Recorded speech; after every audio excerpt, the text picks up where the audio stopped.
হায় রে হায়, সাকিব খানের এ কেমন জেদ!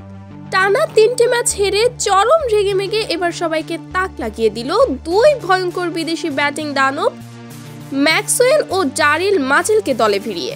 দর্শক, খবরের বিস্তারিত জানতে হলে ভিডিওটি না টেনে শুরু থেকে শেষ পর্যন্ত দেখুন।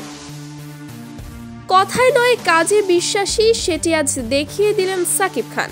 তিনি যেমন সিনেমার জগতেও নাম্বার 1, সেই ধারাবাহিকতায় নাম্বার 1 হতেই বিপিএল এ ঢাকাকে চ্যাম্পিয়ন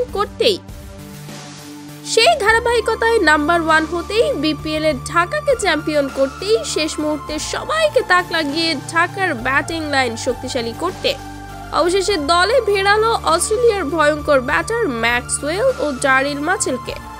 দর্শক, ঢাকার একের পর এক লজ্জার হার দেখে চরম বিরক্ত সাকিব খান, কারণ লিটন, তানজিদ, তামিমরা কেউ প্রত্যাশা অনুযায়ী খেলতে পারছে না। আর সেজন্য এবার পয়েন্ট টেবিলে টিকে থাকার লড়াইয়ে দলের ব্যাটিং বোলিং শক্তিশালী করতেই অবশেষে দলে ভেড়ালো অস্ট্রেলিয়ার ভয়ঙ্কর ব্যাটার ম্যাক্সওয়েল ও ডারিল মাচেলকে। কথাটা অবিশ্বাস্য হলেও এটাই সত্য। সবকিছু ঠিক থাকলেই আগামী ম্যাচে ঢাকার একাদশে দেখা যাবে অস্ট্রেলিয়ার ভয়ঙ্কর ব্যাটার ম্যাক্সওয়েল ও ডারিল মাচেলকে। তো দর্শক, আপনাদের কি মতামত ম্যাক্সওয়েল ও ডারিল মাচেলকে ঢাকা দলে নেওয়ায়? তা এ বিষয়ে জানিয়ে দিন আমাদের ভিডিওর কমেন্ট বক্সে।